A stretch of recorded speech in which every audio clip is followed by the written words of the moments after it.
They hit a bomb inside of a gasoline can, so that's probably not great.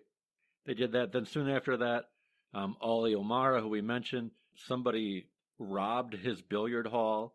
So, yeah, these guys are like now getting targeted. Possibly they're targeting each other. It's really hard to say who's doing this. So gambling is just getting worse and worse. Raids continue on into the 1950s. Same guys. Ollie O'Mara again. George Ebner again. Now even including the Lakeshore restaurant on Highway 42. And that's interesting because it's run by a guy who is the father of a current state senator. I will not name him. But, I mean, the guy who ran it is dead, but his son probably doesn't want people to know that his dad was running illegal gambling rings. Right. Things really bust wide open in October 1951 when a grand jury who had been investigating all this gambling indicts Sheriff Leonard Jensen for accepting bribes. So the police chief has been clean, but apparently the sheriff this whole time has been taking bribes from the gamblers and kind of looking the other way. So that's not good. One of the city councilmen was also indicted for trying to bribe Chief Haukedah for $1,000 to go easy on gambling. And then Haukedah took some pressure from the police commission after this came out, because even though he turned down the bribe, he had never bothered to tell the police commission that he had received the bribe. Yeah. Or, was told about a bribe. So they're like, you probably should have told us if people are trying to bribe you. But he's like, I didn't take it.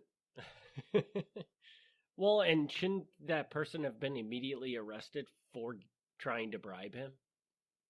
Probably. I mean, I can't imagine that's legal, even if he doesn't take it. Right. Following these guys getting indicted, the gamblers, who we've mentioned before, Ollie O'Mara, George Ebner, and Frank Greco, are indicted by a grand jury for trying to bribe the chief, and also with bribing two city councilmen, who they also tried to convince to then bribe the chief for them. So is it these three guys are pretty much running all the gambling in all of Kenosha? It seems like it at this point. These three guys are definitely coming up again and again. Yeah, I mean, I don't know if they've got the whole thing, but at this point, they're the ones who are always making the headlines. Mm-hmm. So it seems like if they're not, everybody thinks that they are running everything. So the first city councilman goes on trial, and the chief testified that the councilman tried to put $1,000 in his pocket and said, hey, Ollie O'Mara, he's a friend of mine, and he's a good guy.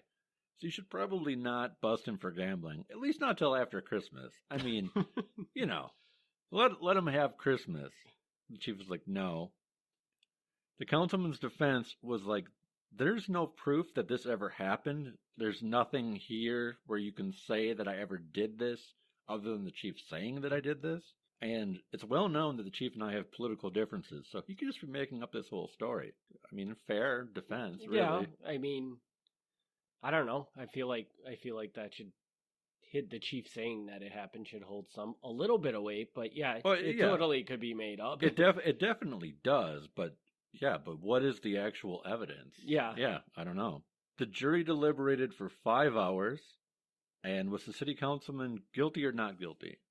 Not guilty. Is a trick question. They couldn't come to a decision, so it was a hung jury, and the state said they were going to retry the case. In the meantime, the other city councilman ended up being found guilty, and he was sentenced to 5 years in Waupun for a bribery scheme. So that's pretty serious. Wow. Yeah. Do not be bribing public officials. That's a big no-no. The trial came back around for the other guy. At this time, they decided, we're just not going to be able to do it. They ended up tossing it out. So that guy didn't end up getting any jail time. Well, the other guy got 5 years. That's kind of unfair. Yeah, bummer for that guy.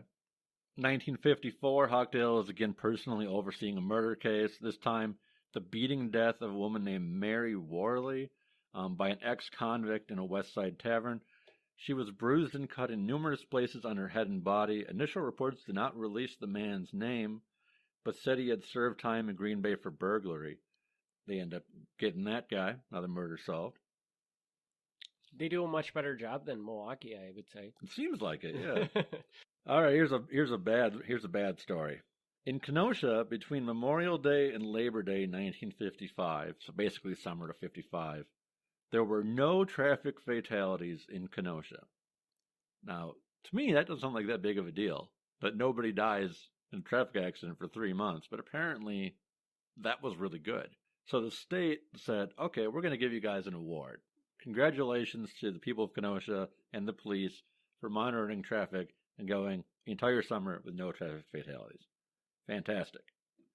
But on the day that they announced that this award would be handed over, they got like a 5-car pile up and everybody died, didn't they?